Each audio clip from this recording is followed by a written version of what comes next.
Hi there, welcome to another short video from the Vickers MG Collection and Research Association.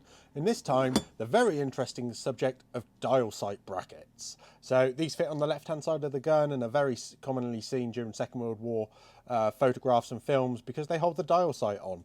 You know, it requires 3 longer pins that go through and hold this on the side of the gun. But a quick overview really, that we've got the Mark 1. Which is made out of gunmetal, so the brass, it'll polish up nicely. It's got nice smooth edges and is largely machined. So you know, nice and finished. You know, great, most commonly seen. This is what was used in the Australian production as well. We've then got the Mark II, which is a 2-piece construction of steel that's then riveted together. So you can machine rather than cast any of this. You don't need, and it's made from steel, so you don't need any sort of additional equipment to produce it. I don't think they're particularly marked in any way, but they have a slightly different and more angular protrusion for that front screw as well. But other than that, they all fit all of the dial sight brackets. They all fit all of the dial sights.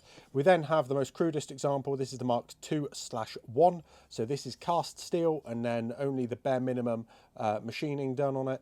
It has a groove cut off the back here as well, so you can see the difference when you compare it to the brass version. You know, they tried to take some of the weight out.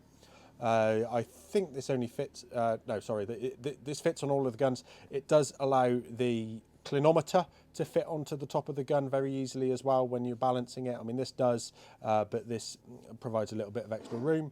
And you can see that on the Mark 1 here, we've got some of the engraving really into the top of the bracket there. Whereas we have a big Mark II/1, there we go, really good example.